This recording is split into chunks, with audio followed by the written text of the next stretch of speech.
Hello, welcome. Today we're going to learn about the margin, the padding, and gap, otherwise known as the gutter. Okay, so to do this, we are going to toss in a div inside of this particular element right here. And inside of this div, we are going to drop in an image element. Let's just drop in an image element. Okay, this is going to blow up everywhere. I know that. Now, in this particular size, we can make this 300 pixels. Okay, then we duplicate this image element. We just want it to be 2. Remember, we have a div guiding the 2 image elements. Now, what we want to do is this. We would want to change the background color of the div to white color, the div guiding the whole element. Now, you must have seen the different design styles out there that have some kind of breathing space around the elements, spacing, and all of that. Those are created by simply using margin and padding. Now, before I get into that fully, we need to duplicate this div carrying 2 elements so we can express fully what margin is about, because we can only talk about padding when we are talking about elements inside of a div, and we talk about padding, margin, when we talk about elements outside of a div.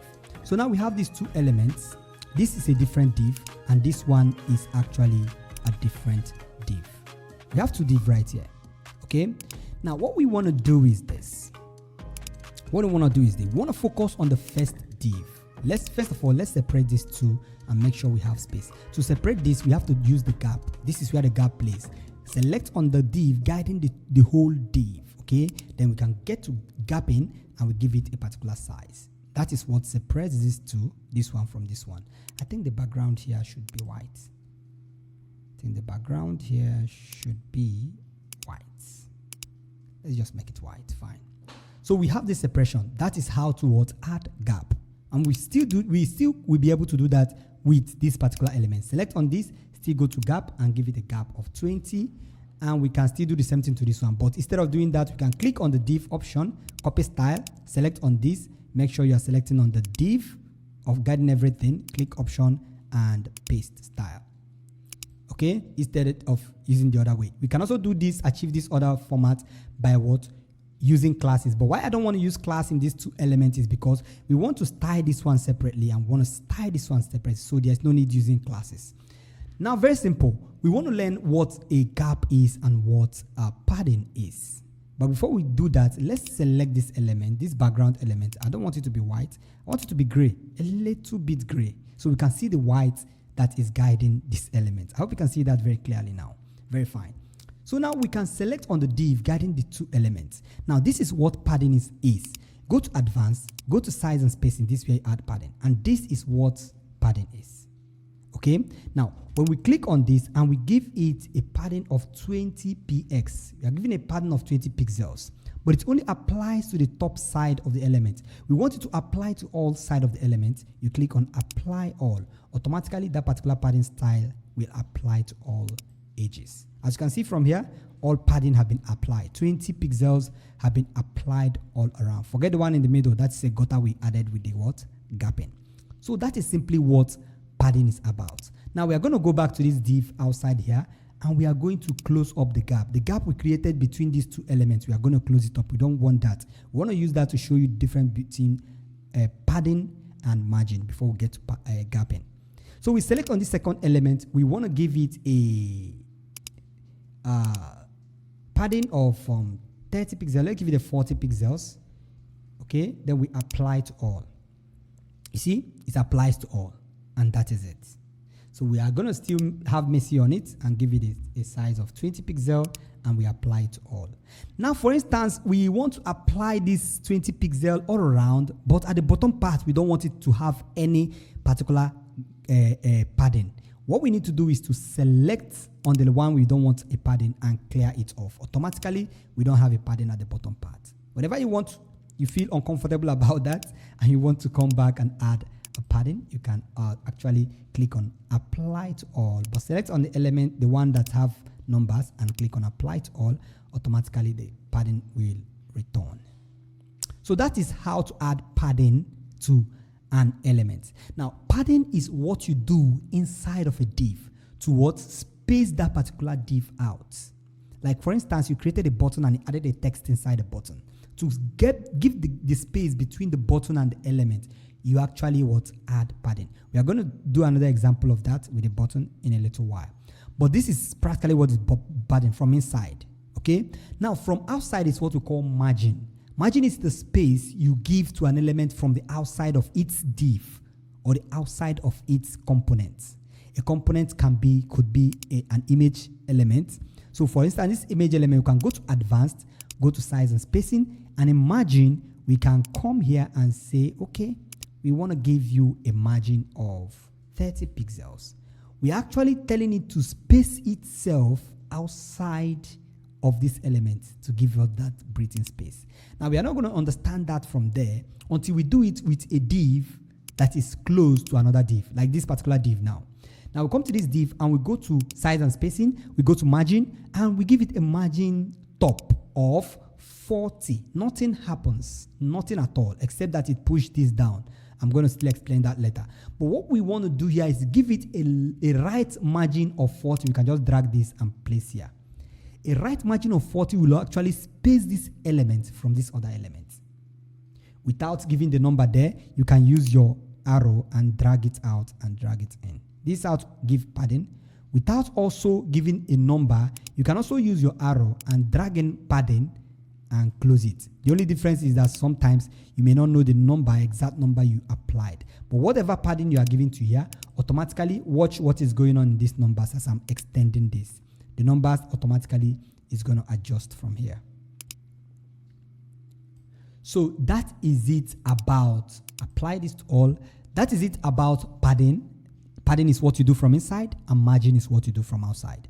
But it is totally wrong to give an element like this padding from outside, margin from outside. Margin is coming to an extent since we have gap.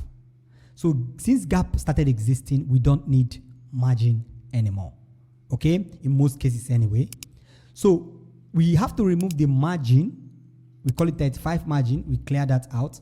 Instead of using a margin, you select the element or parent container guiding all of these elements. Then we go to gap and we give it that 35. Automatically it will space that out. So padding is from the inside and margin is from the outside. And gapping is what we call the gutter, what separates elements without altering things.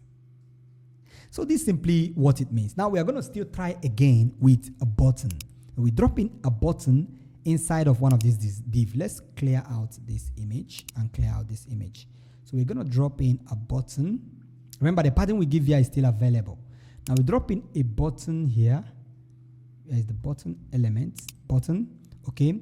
Now we select on that button. We can go to advanced, go to size and spacing. We go to padding. We want to give it a padding of 20 all around. Click on that. You see it's added the padding at the top. But when we click on apply all, it's going to apply to all parts of that particular button. Now we can separately select left and right and give it a padding of 50 left and give it a padding of 50 right. And the button automatically is created. Okay. The more text you add to a button, automatically the more space it's going to take. But that is not padding, that is adding. What is adding is the what? The width of that particular button. So the shorter it is, the better. So this is just it about padding and margin. So for instance, this text over here, this button over here, we have a text above it. Let's just add a text above this button. And for reasons we don't know, let's just clear out this gap.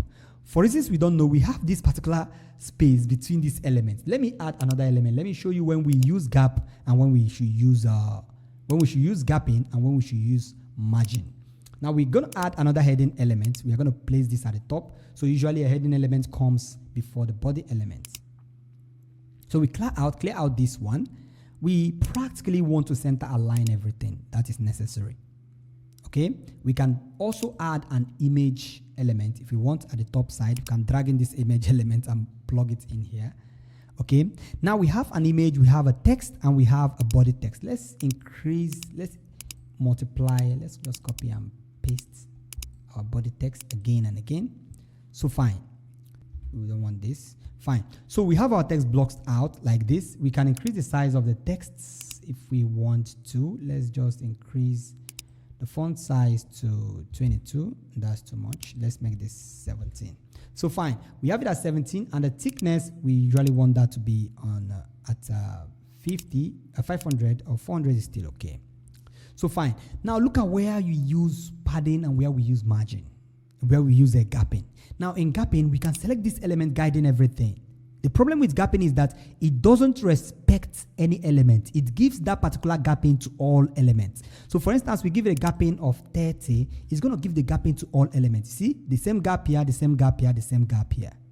But what if we don't want the gap in the image with the text and this other text, but we want the gap in this double? What do? That is where we clear out this gapping if we don't want it here actually. Okay, for instance, we want gapping of 10 on all elements, but we want a gapping of 50 on this button. That is where we select this button and we give it a margin that will separate it a little from that particular element.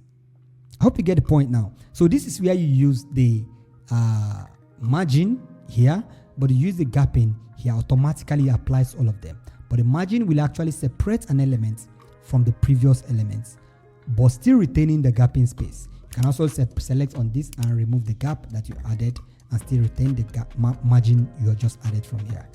So padding, if it's padding we are adding now, the padding will affect the text, the button itself. You see what's happening? Okay, but if it is margin, the margin affects what? The element, the relationship between the button and the element outside it. That is what padding and margin is about. Okay, so if you have any question outside this, we've just studied and understand what margin and padding is and what gaps are about and how gaps functions actually. If you have any question outside this, okay, do let me know in the comment section below. And that's all we have for today. Meet you in the next class.